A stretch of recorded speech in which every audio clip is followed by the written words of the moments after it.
my daughter came home crying. Two kids were playing basketball.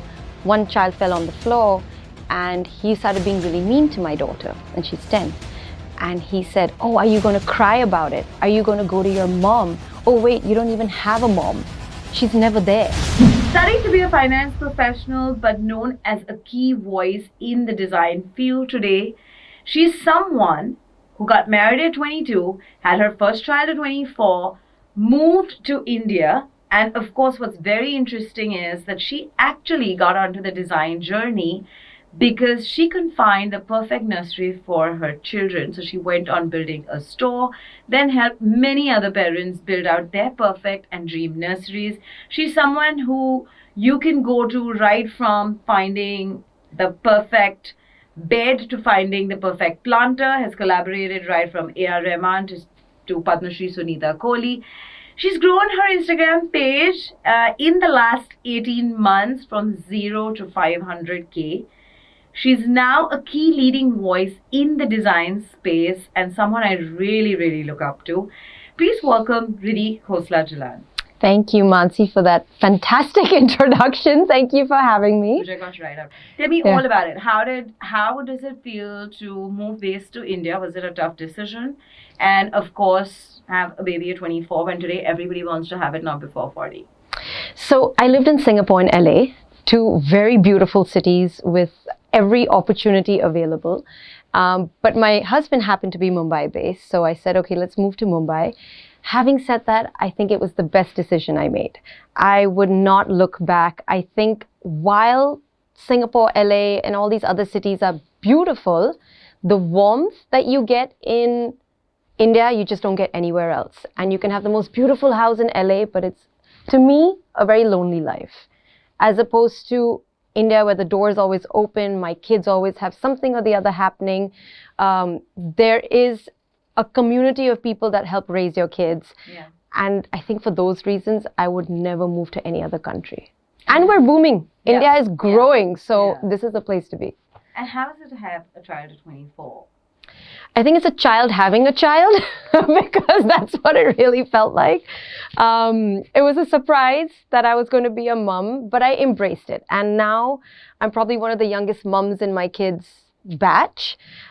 But we listen to the same music and I understand what she's saying. And I think if I had to rewind back, I would do it exactly the same way. And I have two daughters. I wish the same for them.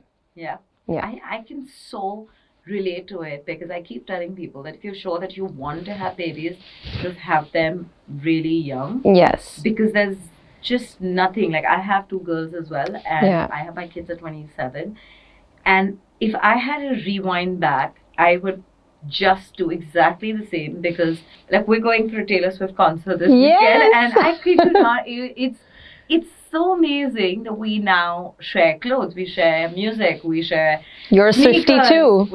I'm a Swiftie too. I'm a proud Swiftie at 40, and I don't know how that feels, but I just completely understand. Versus your views on people, especially women trying to delay their birthing age now. I mean, I feel everyone has their own journey. You need to find the right partner also. I think we're blessed that we did find our partner young.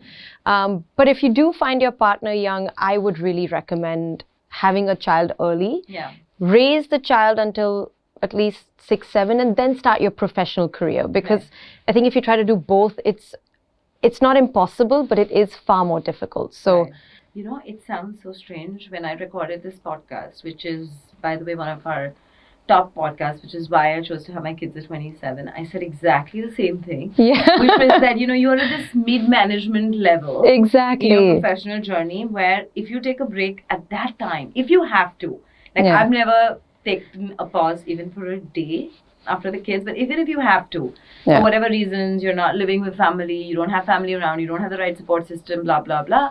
Yeah. It still makes so much sense because taking that break is not going to slow you down, which is the biggest myth that having a baby is going to slow me down. It's going to be a full stop in my professional career, which actually is not. It could be a temporary pause, but it's not the end. I completely agree. And now that I've built a team for social media, a lot of my job requirements, I even say if you're a stay-at-home mom or you took a break please still apply, because Yeah. I make sure you have flexi hours. And there are a lot of women who are looking to come back. Yeah. And I think it is a much easier space for Women. to rejoin the workforce. It is a COVID pause. just did it for us. I think Yeah. so many women could now get the flexibility and actually Yes. come back. That I think Yes. is commendable. Ridhi, tell me, after what really conspired to your design journey? Like, how did that happen? Well, I went down the wrong path Which is initially. so important, because that's the only way you'll find the right one. I mean, I learned what I didn't want to do before I learned what I wanted to do. So I studied finance and marketing in USC in LA. And I used to sit outside the architecture school and be like, oh, I wish I did that. But architecture is a 5-year program, as opposed to finance and marketing, which is a 4-year program. Yeah. And I was doing well in finance and marketing. And I called my dad. I said, Dad, should I do architecture? And he said, but you're doing well, so why rock the boat? Yeah. And I think at 21, I didn't have the self-confidence or the gusto to make that call. Yeah. So I went ahead and got a degree. But I kept, at night looking at Pinterest pictures and be like, this is really nice. I wouldn't watch Netflix, but I would go on Pinterest. So I said, let me pursue it. So when I was pregnant with my second child, I decided to go back to college and get a degree. And I was like the pregnant lady who would waddle around with all these other 18-year-olds. And I would be much older and they would hang out in the evening. And I'm like, no, I have another child at home. I'm pregnant. I need to pee. Like, this is not, I can't do what you're doing. But it did show me how committed I am to interior design. And it did reaffirm that this is the path that I had to take. So few twists and turns, but finally figured out what I wanted to do. Incredible. And then how did the store happen? Like what made you start the store? So I was a mum. I already had one child, and by the time I graduated, I had gave birth to my second child. And having lived in the US and in Singapore, I would be like, I need a nice cot, or I need my nursery to look a certain way. But there was nothing in India. So I said, let me make it. So I opened... So this is way back in? This is 7 years ago. 7 years. 7 years ago. And I opened my own store called Little Nest, which filled the gap, and it did really well. But maybe we'll get to that, where it was a lot to manage. I think I took on too much on my plate.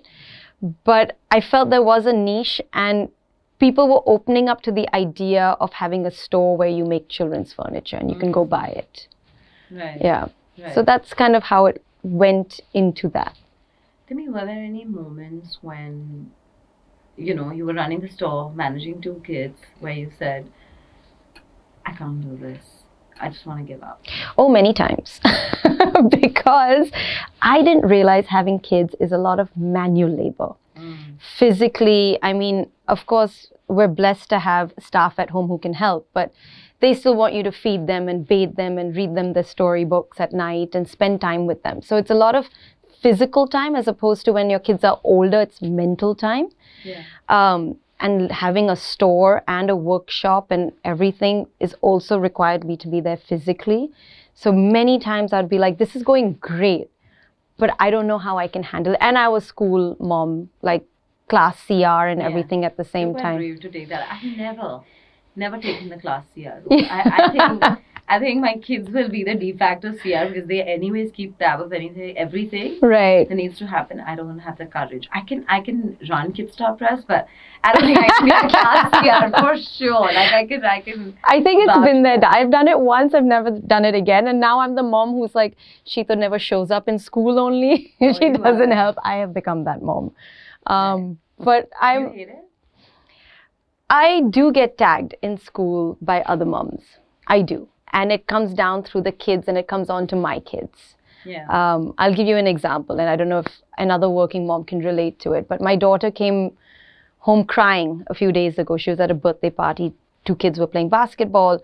One child fell on the floor, and he started being really mean to my daughter, and she's 10. And he said, oh, are you going to cry about it? Are you going to go to your mom? Oh, wait, you don't even have a mom. She's never there. So, and then my daughter started bawling, and she said, he was talking about you and how you're not home because you travel so much. And that broke my heart, because my daughter shouldn't have to deal with this. Yeah. And I am home. I'm not available in school, but I am home with my kids. I know exactly what's happening. So those moments obviously kind of shift the earth beneath my feet once in a while. And then you have to recalibrate, and I have to tell them, listen, mom is working. I'm not just wasting time trying to look pretty. It's work. I'm fulfilling my purpose. And she's like, I know, I'm proud of you, but it breaks my heart when these things happen. So I think you have to take it in your stride. When you said, I need to recalibrate, how do you do that? Because I'm sure as working moms, we go through a lot of this, right? Like where overwhelm pulls us down, or something that happened in school pulls us down, or something someone said. Social expectations. Right? It pulls us down, and we're aware, we're conscious that it's only a passing phase. Yes. But we know that, we need to bring ourselves back up, but we know that we need to do it. Yes. So I'll tell you how I do it, but I want to know how you do it. I think it does take that gusto out of the work that you're doing, right? Because you're going full force, blinders on, and then this kind of shakes you up. But the first thing I do is I check with my family, and especially my husband, saying, hey, should I pull back? Do you feel it too? Or is it just an incident? Like, I need another person's perspective. So I do have a sounding board that helps me. And then I realize that ultimately my kids are watching me. And how they watch me can never be replaced by what they learn in school. So I have 2 daughters. I understand that I'm the role model, and I kind of set the bar for them. So I think that automatically kind of says, no, I'm doing the right thing by showing my girls that you got to go after your dream, no matter how big it is. I actually come across as a very type A alpha personality. That's not who I was 2 years ago. How did the change happen? It flipped because of Instagram, because I immediately saw success which I wasn't expecting. And then I realized that there's a potential there that was untapped. And then I realized, wait, if I can do this, then maybe I can do more. What is more? And I think that's when I started thinking, am I dreaming too small? Should I dream bigger? And now I tell my team, it's been a year. So I say, guys, you made these suggestions, but are you dreaming too small? Think bigger, think bigger. I want to push the boundary. Let's try. What's the worst? It won't happen. I'm okay with that. But I push them to think bigger. I push myself to think bigger. So I think that drive has made me alpha. But honestly, for 35 years, I was very much a beta and very happy and content in life. So my recalibration is pretty similar, but I keep telling this to people that there are triggers and there are coping mechanisms. I know what my triggers are because I'm very conscious, and I know when things pull me down, I know what will bring me back up. And for me and I know exactly by now that is it a temporary trigger, is it a permanent trigger?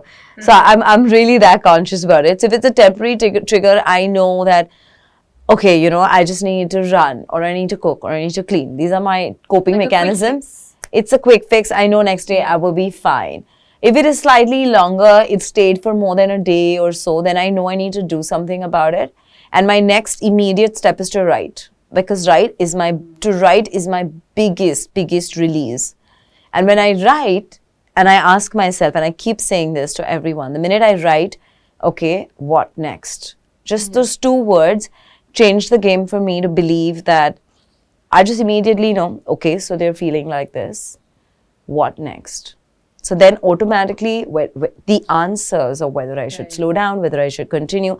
In my head, I don't give myself really too many choices, because I think choices is what creates confusion. So the minute I reduce the choices, not doing enough or slowing down is not an option.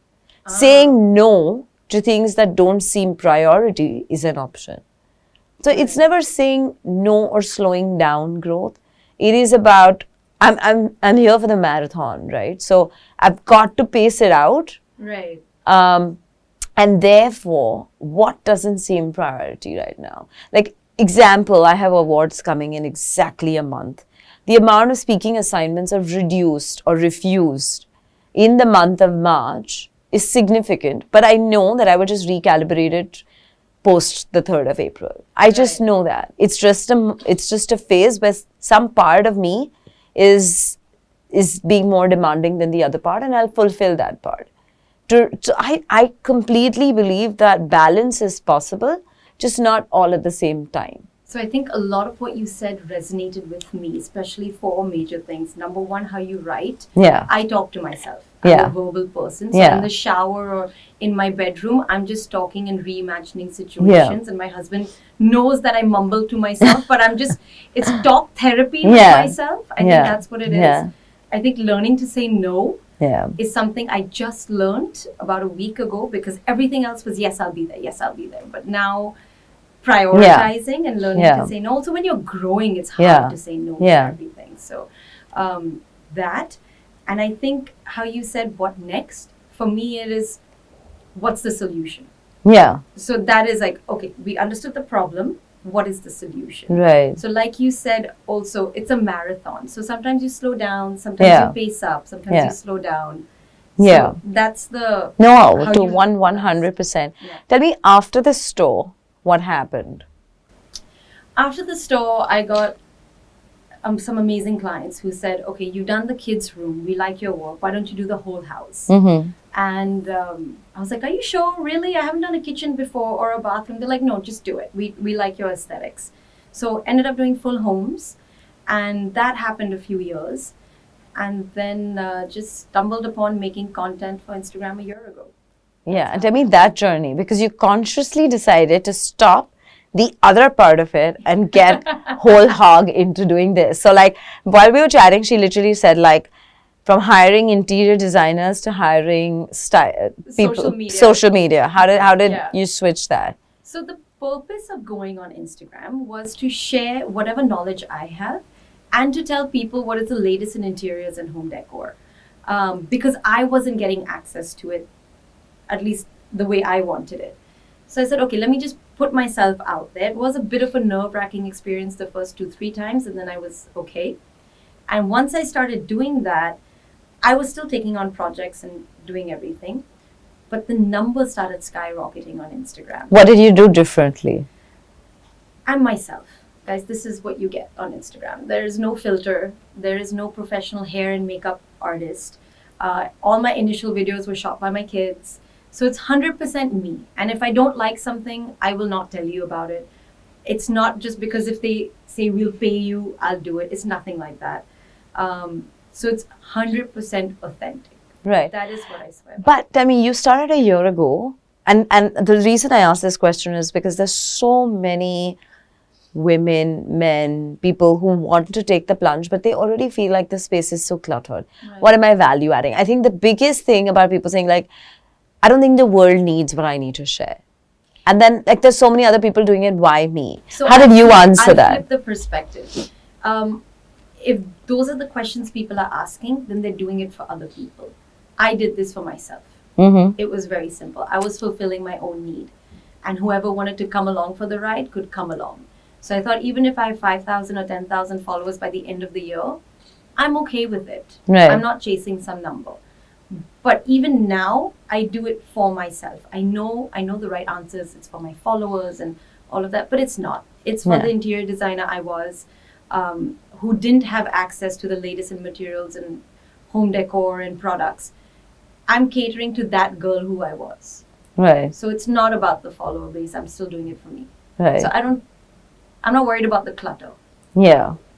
But how do you know, is there never a temptation that, oh, this worked, let me do more of this? There is, and there is a bit of trial and error that goes into it. Like I know certain things will do well, but my whole page can't just be those specific things. Yeah. It needs to be a combination of things, but I also like challenging myself. That's just a natural quality. So I get bored of doing the same content. So even if it's doing well, you're like, no, I can't watch this again and I can't showcase this similar product. Like, let's do something totally different. Yeah. So that is what excites me. So, And what was that first inflection point where something did well and you got motivated to do more of it? I mean, of course, seeing success on your page motivates you. Yeah. Seeing success anywhere. Was there one key motivates you. piece or something that moved the game? So there was this one video which my daughter shot. And at that time, I had like 7,000 followers. And it went viral. Some 200,000 views, which now is normal. But at that time, I was like, guys, look what's happening. Yeah. What was it about? In that video, the lighting is bad. The voice is not clear. and my daughter had a cold. So in the middle of the video, she's actually blown her nose. And when I was going to post it, I was like, should I? Like, this is really bad quality. The product is great, but the production is so bad. And I said, let me just do it. Yeah. 7,000 people will see it, but it's okay, I'll live. And it went viral. But that taught me that people don't actually care so much for production. It's always nice to see things that are well put together, but they care about how much value is it adding to them. Right. What is the core of the content? And what was the content? It was about how you can automate switches without wiring. Ah. Yeah. So That was an important piece. I want to go back to that video and I'll send you check that that. Check that. But that's interesting. So you truly believe that it's more authentic, value add. If you have to sum up 5 things that actually, sum up your 0 to 500K journey, what would that be? be yourself, be yourself, be yourself, be yourself. Okay, we need more than that. We need more than I that. mean it. I think, okay, definitely be yourself. Work like a crazy person. I work 100 hours a week. And that shows on my page. So when I met A.R. Rahman, I asked him, I said, I'm very curious. I don't speak anything about music. I'm as stone deaf as can be. Why do you follow me? Yeah. And he said, because I see how hard you work. And I have respect for that and I understand it. That's why I like watching what you do. And that's when it clicked in my head. I said, okay, people get it. People who work hard recognize other people working hard, and there's a certain amount of respect. So be yourself, work hard. Don't do it for the money. I think the money comes, but be true to your purpose as to why you're doing it. And I would definitely say be to the point, cut it short. Like some people drone on and on. I hope I'm not doing that in this podcast, but get to the point and don't try to impress anyone. Mm-hmm. That would be my 5. Interesting. But tell me, these are great, but the algorithm is still, like people say, partial to a few. So I want to know what was the partial bit about There is no me? magic wand. I promise you, there's nothing that is. So tell me, 100 hours a week. What's your breakup like? So what does a week in the life of your content play look like, and how early or late or whatever that you planned it? So every day is a Monday. So when I say 100 hours a week, it means including Saturday, Sunday. And I am counting the amount of travel time. So I travel 3 days a week. I leave by 7 a.m. and I'm back home by 9 p.m. So if I have a shoot in Hyderabad, there's something interesting happening there, then that's a lot of travel time. I'm away from my kids, I'm away from home, that's work. Yeah. We post at least 5 times a week, and it's not just shooting content and say, chalo, put it there. This work requires a lot of networking as well, which I did not know. So you're not just working during the day, then you also have to meet people at night. Yes. Because that gives you more access to even more things to show your followers. Yeah. So it's a constant thing that you have to do. Right. Tell me, are you that mom who tries to take a morning, evening, so you're not spending the night away, or is it just me? Do you do that too? Will I be a bad mom if I say no? No. It's not because of that. My kids are usually asleep by the time I reach home. It's just because I want to be alert and ready for the next day to work again. Right. It's not, I know I should say it's for my kids, but my kids are 13 and 10, and my husband is amazing when it comes to looking after them. So what I do is, I might travel sometimes for 5 days, and then the next 2 weeks I'm home. Lovely. So that's the balance that Yeah. I have. Yeah, interesting. Tell me, on the design part of it, right? How can we have somebody who's worked in the interior space for the last 7 years and not ask her, what do you see Indian parents do right and wrong when it comes to building out their nurseries? I think sometimes Indian parents want to overdo their nursery when it should not be. I think it needs to be very clutter-free and clean because kids come with their own paraphernalia. And I think a lot of times it's done for the other person who will be entering the room and not for the child. So you'll have all these beautiful things and the library would be stacked, from floor to ceiling, but the child can't reach that library. So I would say actually have it, linear down where the child can reach the books against the entire wall instead of going floor to ceiling. You know, so it's done sometimes not keeping the child in mind. Right.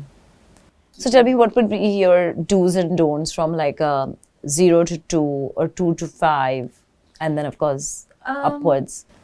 I think 0 to 16 is definitely don't clutter the space, because kids are constantly outgrowing things and getting new things. So the less decor items you have, the less furniture you have, the better it is. Always use multifunctional pieces. So if you have a limitation in space, then you have a study table that turns into a dressing table, or a stool that also has storage in it. So multifunctional spaces or pieces is very important. Third, keep it very well lit. You don't need mood lighting in a child's room. It needs to have a lot of bright light. It needs to feel fresh, clean, airy. Use light colors. I wouldn't recommend the deep blues that a lot of people use if they're going to have a boy. Keep it light, keep it fresh. And I think don't over design it, because the child needs to be involved with the room. So keep space for pegboards, or keep space where they can actually move their study table around if they feel, okay, I don't want to learn this, say, let me move it on this wall. So give the child that freedom. Right. Is what I would say. Interesting. And any must-haves, absolute must-haves, while you're setting up, or or you may want to say, or the mistakes that people make, whatever. While doing up their... Like again, if you break it down from a, you know, like first nursery, and then to a child's room, it'll just help instead of doing a 0 to 16. So I think a lot of times when people are just about to have a child, they have a cot, which is great. But traditionally, we had just mattresses on the floor. Yeah. Which I think is also great, because now you're not wasting furniture. Sometimes that cot becomes redundant after a while. And yes, you can donate it somewhat to someone. But if you have a mattress that is on the floor, there's no fear of the child falling. Child's not moving anywhere. You can sleep next to the child. The didi can be next to the child. I think that just simplify it from 0 to 2. That would really ease it. 2 to 6, keep everything that cannot be broken in the room, because that is when a child is experimenting. Yeah. Keep things very movable. So you have those storage baskets with wheels and things. So that's what I like to use.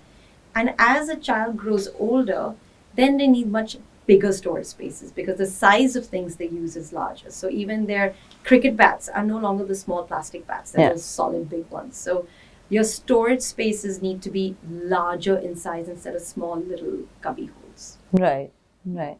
And tell me, in the process of, like, you know, while you're designing for different sorts of families from North India to West to South, what are some of the nuances that you actually notice, which are very different, and it just starkly comes up? Because I really like the blend of culture that India has. Yes. But I know it comes with its own idiosyncrasies. So what is that like? I think every state has their own aesthetic sense, right? I think the more north you go, the more shiny and bright it becomes. And the more south you go, the more earthy and rustic the feel is. So there's no right or wrong. I think it's what people like, and whatever makes them comfortable in their space. Right. Tell me, what is it that we don't know about Ridhi from Instagram? Tell us about that. I don't show my personal life on Instagram. In fact, my team tells me to put things on Instagram that are personal, and then I record it, and then I just never put it out there because I'm so What's conscious personal? about it. How I'm really feeling about certain things. When I hit 500K, I should feel really ecstatic. And I was happy, but I wasn't like, oh my God, this is amazing. I didn't feel that. But of course, I put a message out there saying, thank you so much for helping me achieve this, because that gratitude needs to go out. But it was a normal day for me. My team said, get a cake. Are you scared of being vulnerable? I am just a closed person. I don't know if it means I'm scared of being vulnerable. I don't know. But I've never been an open person, even with my friends. Like, I'm very in my box and happy to be in my box. And I don't show too much of my kids or my husband, or if you see it, you'll see from a distance. not too close. I don't know, maybe That was a conscious choice. that was a conscious choice because that's my comfort zone. Hmm. Getting too personal, like a lot of people say, give us a home tour of your house. Yeah. I've never done it. Yeah. I don't see myself doing it either. And you know that'll work. It'll work. People try to get glimpses from the reels I do because I might Yeah. pick a corner, but no one has seen my whole house. Right. Are you Yeah. saving it for the million? Or you want to do like a Is that an reveal? idea right there? Should I? But tell me, why are you so scared to get out of that box? And is that misunderstood? Because I know for a lot of women that often gets misunderstood, especially if they're successful in their space. I just feel it shouldn't be about that. I want my page to be about, I want it to be professional, and I want it to be about the work I'm doing, not because who I am personally. Mhm. Let's put it that way. In my head, it's very separate. One is work, one is personal. Right. So people never really see what is happening in the personal life. But everyone is after me to show my personal life. So maybe Maybe in we the can get future. another page for it.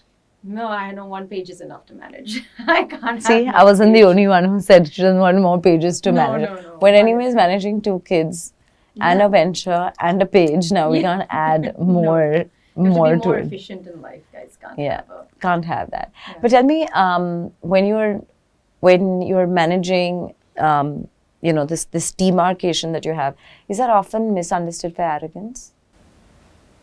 I've never seen. I mean, no one's ever actually.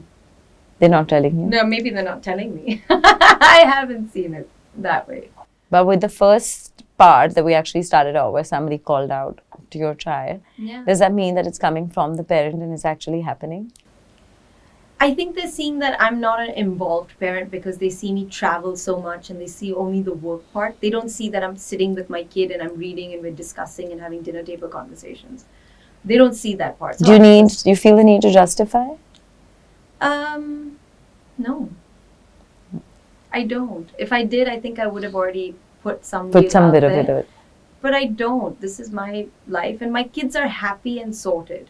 Yeah. I don't need to overcompensate in any way. Right. Right. Tell me 5 traits of Ridhi as a mom, which Instagram has never seen. I'm very practical. I believe that you need to be absolutely independent. So I don't run my kids' schedule. I don't even have a timetable for them. I don't schedule their classes. They're 10 and 13. They do it all themselves.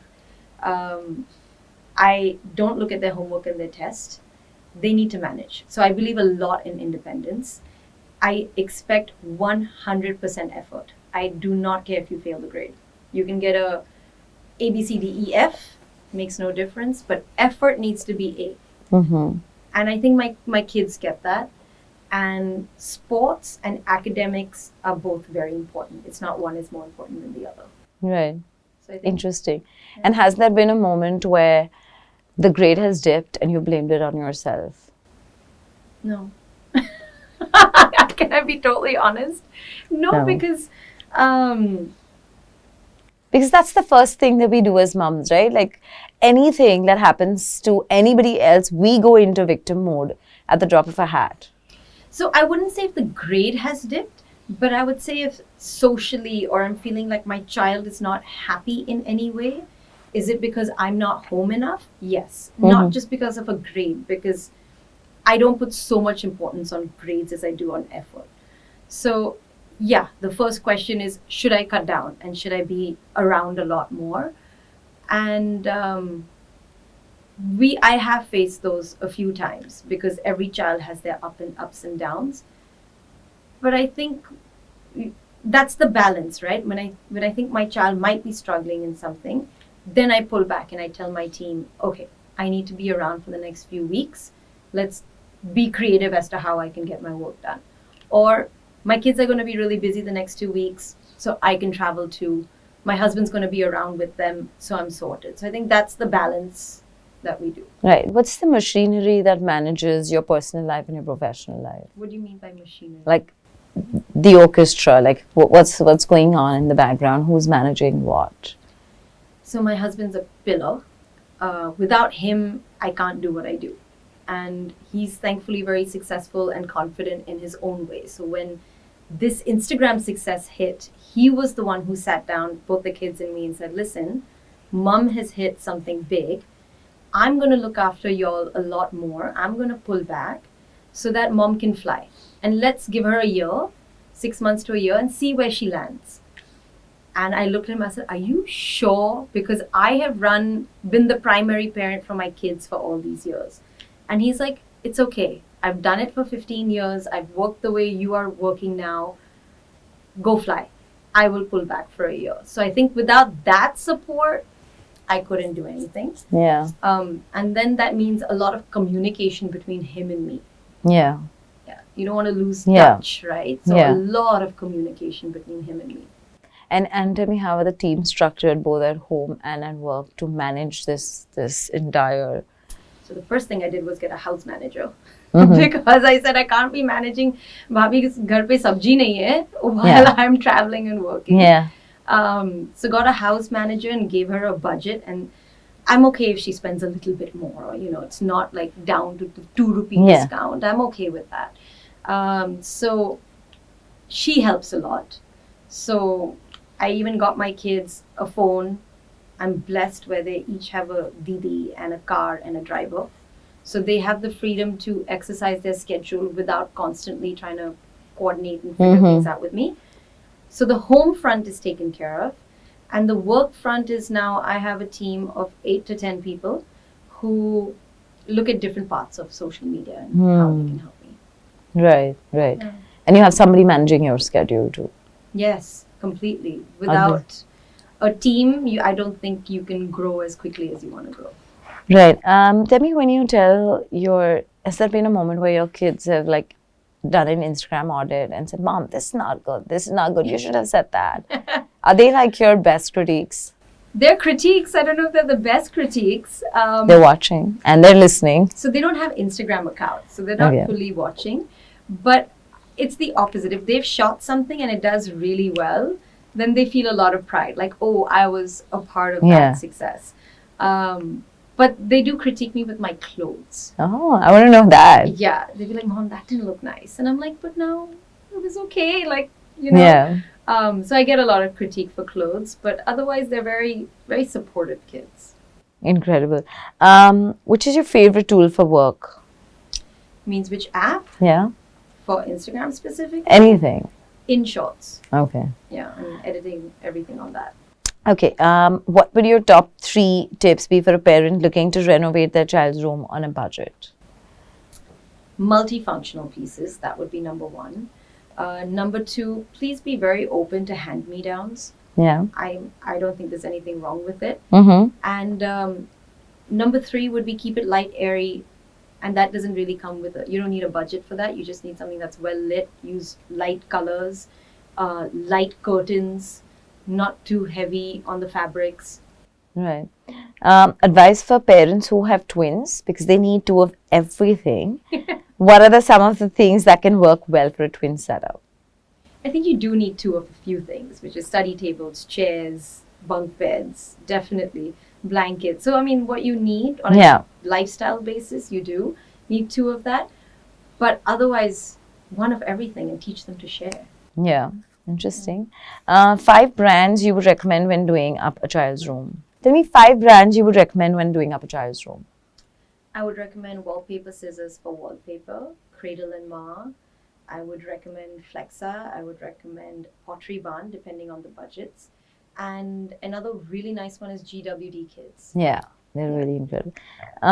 Tips to get your house summer ready.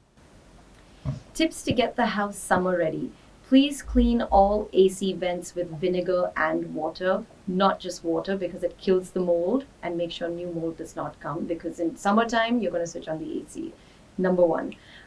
Number 2, I think just keep it very light and airy. So the cushions are also very summer colors and Yeah. pastels are also nice. So light fabrics. Okay. I have to ask you this, that when you're building a business online, what are some of the struggles that you face and what are some of the strategies that you've employed to differentiate from other creators in your space? I think I've put a lot of emphasis on money is not the goal, content is the goal. So even if I like the product, but the person does not have a budget, I'm okay with that. And a lot of emphasis on constantly doing something that no one has ever done before. You don't emphasize on that too much. I do. I emphasize a lot on doing something that no one else has done before, because there's a big risk of failure with that. But I'm okay with that. I'm okay failing. So always trying something new. Mm-hmm. Have you encountered any backlash from the content that you've posted? All the time. And then how do you respond to it? I take them on. I'm okay. I get trolls every now and then. What is the worst that you read? The most popular one is that people make fun of my accent. But now it is a khichdi of an accent because I've lived in so many countries. So that I let go.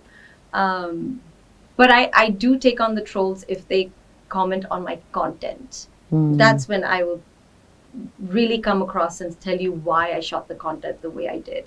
So I did something of how to get coffee table books on a budget. So you can go to your roadside bookstores, those stalls, and buy. So everyone said, why are you promoting pirated books? And I said, not everyone has a budget of spending 8,000 rupees on a book just for it to look pretty on a coffee table. So those trolls I'll take on. Right. Community. You know what I feel what's incredible about the business that we're building is the community that you're building. Right. How do you build communities? Like, what's your secret sauce?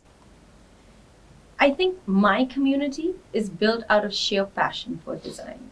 I'll be honest. It's not because of my personal life. A lot of community building happens when you share personal life and people connect with you.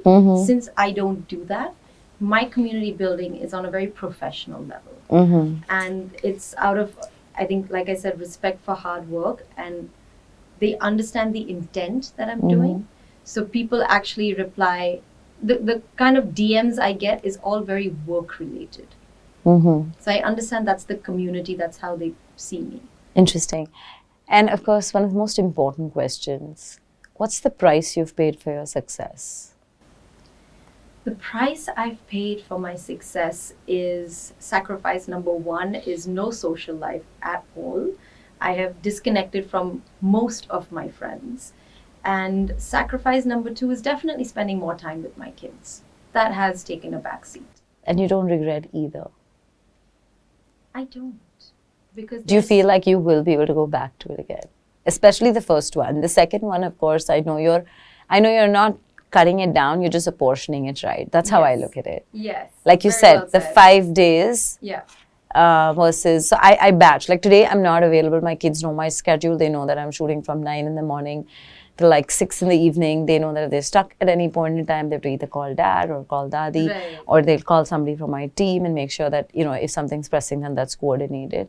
But they're very well aware of my schedule. And then, of course, I know that, they know the run up to awards, or they know run up to my book launch that happened. They're also trained, right? They're absolutely, they're part of the team. They're the most integral part of my team, right? And like you rightly said, I batch produce my content because and people, I think, don't realize what it is to produce content, because it is an energy flowing and you need to harness it, and you want to harness maximum energy on that day because you don't want to keep doing it again and again.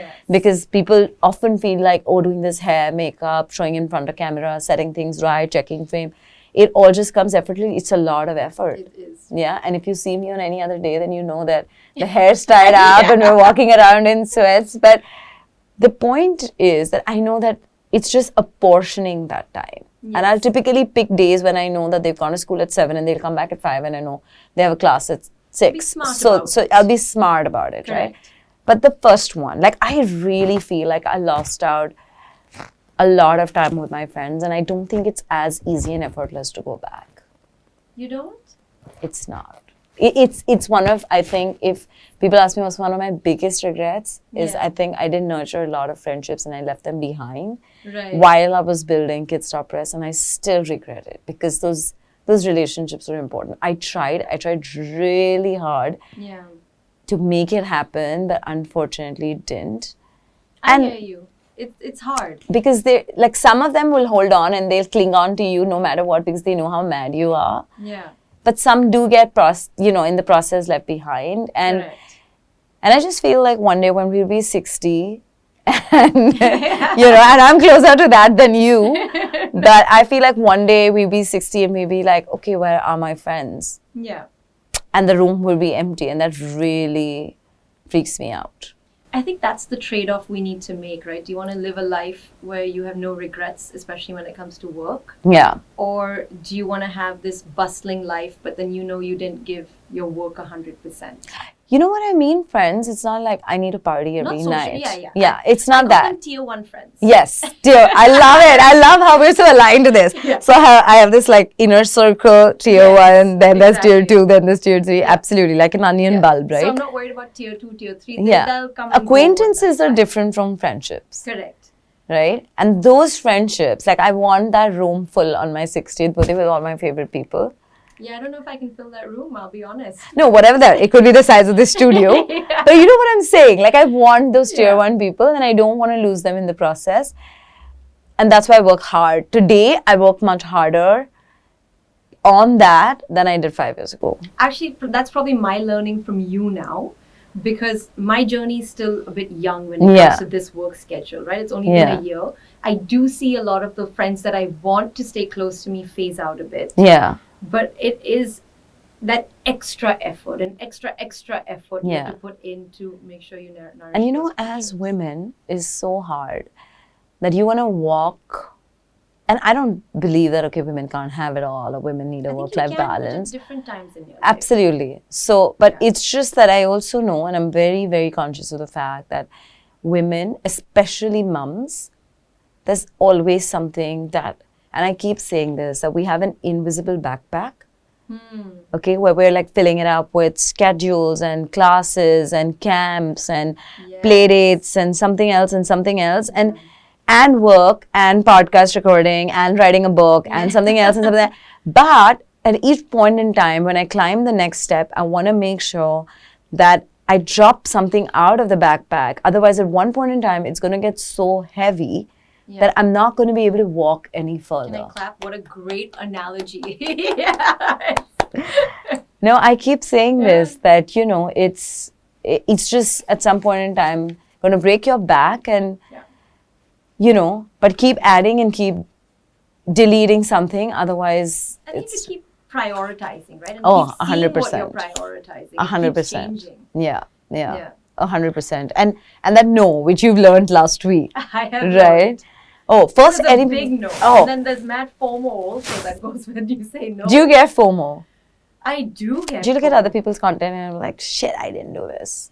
Not other Be people's honest. content. Be No. honest. So I'll be brutally honest. I won't call them competitors, but I call them contemporaries. I don't follow them. Shit, I thought I was the only one. Yeah. And then what happens is Because people I actually don't tell want to be me, influenced by them. and then people tell me, oh, you don't follow and comment. And I'm like, I don't follow anybody. Correct. So if you see my feed, I only follow my interests. Yes. So I'm interested in, say, food or health or nutrition or, you know, or books. My follower base will largely be these people. Yeah, I follow my interests because I want my feed to be about my interest and not exactly. about competing. And I'm not worried about what they're doing. This is Yeah. what I'm doing. Yeah. I'm very clear about it. So there's no FOMO. I as to what they actually do. feel that we're quite similar because I've kept my personal life so safely guarded that people have actually asked me that, do you live alone or do you have a I need to husband? ask you, do you feel vulnerable? Is that why?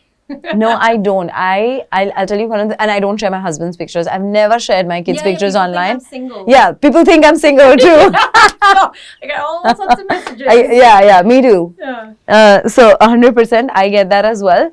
And it's so strange. So, you know, when I started on this journey, Ridhi, for me, it was a very conscious choice that I've chosen this life for myself. Neither have my kids, nor has my husband. Their life and their privacy is theirs. I think 100%.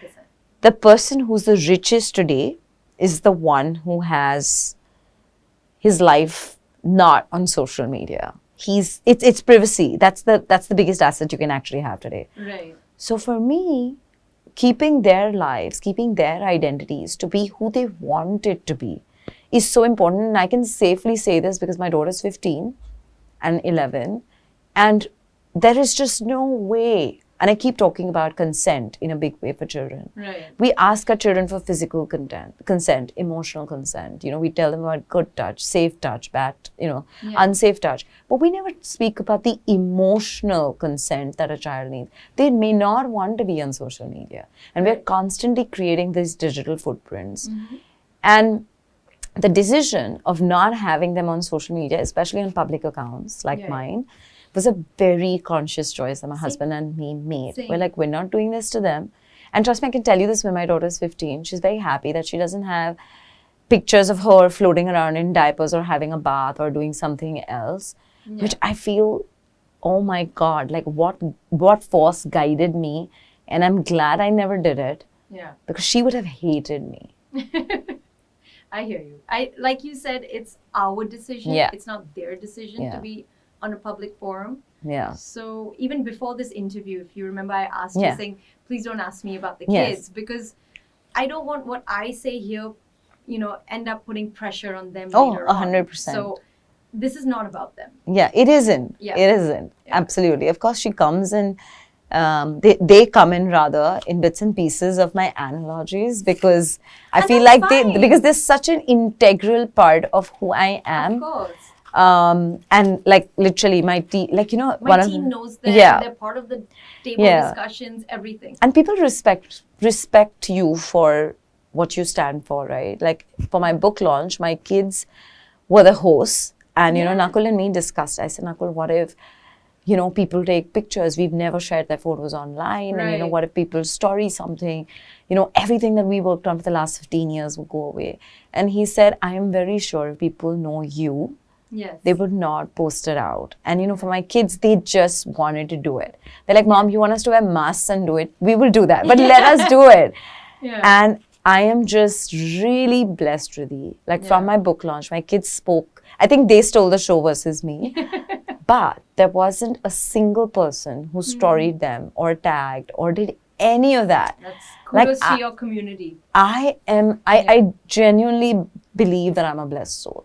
Because how could somebody not, right? It was so easy to get it on to anybody's phone. Correct. Right? But really, I just truly believe that, let the work talk. Exactly. And that's exactly what you've done. Right. You've built a community plain like that. I'm sure there's just no way you've never been tempted to do that home tour, because as creators, we know what's going to work, but that discipline and that bit of, and I know you, I can just sense it, that I know you've been tempted, but your values and your work is what's holding you back. You're like, no, you know what? I need to reach that million. Fact, I have done a home tour, but it wasn't even my home. It was my in-laws' home. Oh. So I was like, that I'm okay with. My in-laws don't care, and I built the home. It was my work and everything. But where my kids sleep, their bedroom, their dining table is not going anywhere. I really admire you for that. And vice versa. It's incredible. And I'm telling you, you will never ever regret it. I don't. I feel there's so many other things I can showcase. It doesn't have to be my house. So tell me, what's your last bit? What's your creative thought process when you are creating, when you're in the create mode? Like, do you have a spreadsheet? Do you have apps? Do you have how do you go about that brain dump that this one needs to be done? I have a diary, which it's like a monster diary where each page is one date, and I just put everything on there. And then when I'm actually creating, right, even the voiceovers or how I want the reel to look like and all of that, I need it to be absolutely quiet, and I'm zoned in and I'm sitting for 5 to 6 hours, and I tell my team, creative time, no calls, please. So they know. Even my kids know, okay, Mom's in that space in her room at the table. She's doing something and we won't disturb. Shit. This is like a pinch me moment, because I have a Thursday creative block time, and I'm like, shit, how do we work like this? It's so freaking similar.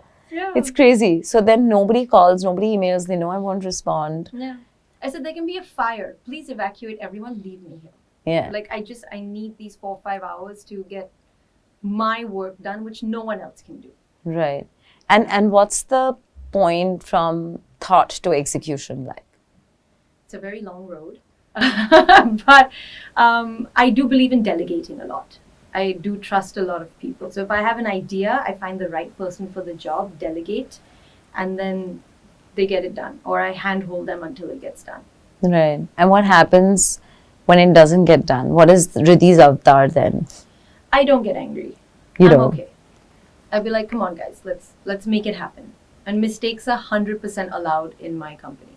Mistakes are allowed. Procrastination? So far hasn't been, but I'll send a reminder. Hey, look forward to seeing what you come up with, or Yeah. say, are you sending it today? I have 1 hour free now. So it's not like I don't get aggressive, but that You don't get angry. I don't get angry. But that Nudge. yeah, that And that nudge is a reminder that you constantly put yourself through. yes. But if the pace at which I do work is very fast. So I need someone who can keep up to that pace. And if I feel, like you said, procrastination, if that person is constantly procrastinating, then that person's not the right fit for my team. So Got then it. we let that person go. I'm very clear. Like, you need to keep up to my pace. Right. Interesting. Anything else that we don't know about Ridhi that we need to my God. before we need to wind up? I hope maybe I'll start putting more personal stuff on my page. I don't know. Yeah, let's hope for that. Maybe not my kids, just about how Yeah. I feel about things. Yeah, that'd be interesting. Yeah. Like, what are your thoughts? What's the process? How do you work? Like, what gets things done? Yeah. The journey to 500. Because I know my life seems very glamorous, right? When you're meeting Yeah. Sadhguru one week and talking to Bollywood actors another week, and there's always something. But there's a lot that goes on. I'm sure. Behind. I'm sure. It must be Yeah. like crazy, yeah. Interesting. And I keep sharing this, that, you always want things until you know what's the price you need to pay for it. That's a good point. Yeah, because we all want to lead somebody else's lives until we like There's step a into their price for shoes and everything. like, this There- hurts. Yes, there is a price for everything. Lovely. Yeah. Ridhi, thank you so much for chatting with us. Thank you for You've been having me. incredible. I've literally met like soul sister. Yes. Like work soul sister. Like, I cannot believe how similar we But are. happy to know someone else has the same work ethic and believes in the same things that I do, because it's so rare to find. Oh, 100%. Yeah. And I keep saying this, if you can't keep up with my pace and how fast I can think, Yeah. you're not the right fit for me. So it just Exactly. feels like, oh my God. Oh my God. Yeah. But yeah, I'm so glad my team's going to be editing this and they're going to know I'm not the only one. No, there are a few more of us around. Interesting. Thank you so much. Thank you for having me. For parenting tips, celebrity interviews, recipes, conversations with experts, DIYs, and lots more. Subscribe to Kids Talk Press now.